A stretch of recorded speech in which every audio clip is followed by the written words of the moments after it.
আসসালামু আলাইকুম। আজকে একটা ম্যাথ সলভ করে দেখাবো।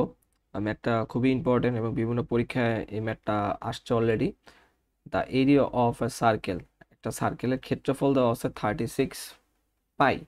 দ্য সার্কামফারেন্স, সার্কামফারেন্স মানে হচ্ছে গিয়ে তোমার পরিধি, বৃত্তের পরিধির কথাটা বলতেছে। পরিধির ইংরেজি হচ্ছে গিয়ে সার্কামফারেন্স। পরিধি জানতে চাইছে, একটা বৃত্তের ক্ষেত্রফল দেওয়া আছে। তো আমরা বৃত্তের বা সার্কেলের ক্ষেত্রফলের ফর্মুলা জানি হচ্ছে গিয়ে পাই আর স্কোয়ার। তাহলে পাই আর স্কোয়ারের ভ্যালু আমার কত দেওয়া আছে? পাই আর স্কোয়ারের ভ্যালু দেওয়া আছে আমার 36 পাই। এটা হচ্ছে আমার কোশ্চেনে দেওয়া আছে।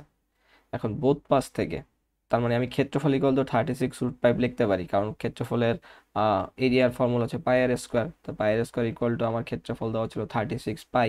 আমি দুটাকে ইকুয়াল লিখতে পারলাম। এখন আমার বোথ পাশ থেকে এই পাই আর এই পাই উঠে যাবে। তাহলে আমি লিখতে পারবো আর স্কোয়ার ইকুয়াল টু 36। আর এই স্কোয়ার দুই পাশে চলে গেলে হয়ে যাবে হচ্ছে √36। তাহলে হয়ে যাবে 6। তাহলে আর এর ভ্যালু আর হচ্ছে কি আমাদের এখানে? এখানে আর হচ্ছে কি আমাদের ব্যাসার্ধ। বাংলায় যদি বলি আর হচ্ছে আমাদের ব্যাসার্ধ, বা ইংরেজিতে যদি বলি সেটা হচ্ছে আমাদের রেডিয়াস, ব্যাসার্ধ।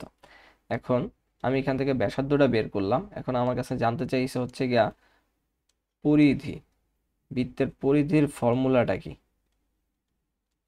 বৃত্তের পরিধির ফর্মুলা হচ্ছে গিয়ে 2 পাই আর। 2 পাই আর হচ্ছে বৃত্তের পরিধির ফর্মুলা। তাহলে এখানে আমি জাস্ট 2 পাই আর এর ভ্যালু আমি বের করে ফেলছি, বা ব্যাসার্ধর ভ্যালুটা আমি বের করে ফেলছি 6। 6 এখানে বসাই দিব। তাইলে 6 আর 2 গুণ করলে হচ্ছে 12, 12 পাই। 12 পাই, এই যে আমার অপশন এখানে 12 পাই দেওয়া আছে। তো খুব সহজেই ম্যাথটা সলভ করে ফেলা যায়। জাস্ট আমাদের দুইটা ফর্মুলা জানা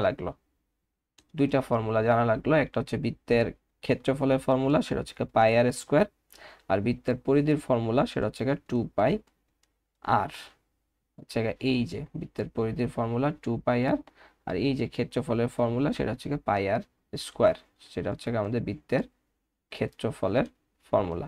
এই দুটো জিনিস জানা থাকলেই হচ্ছে আমরা এই ম্যাথটা ইজিলি সলভ করে ফেলতে পারবো।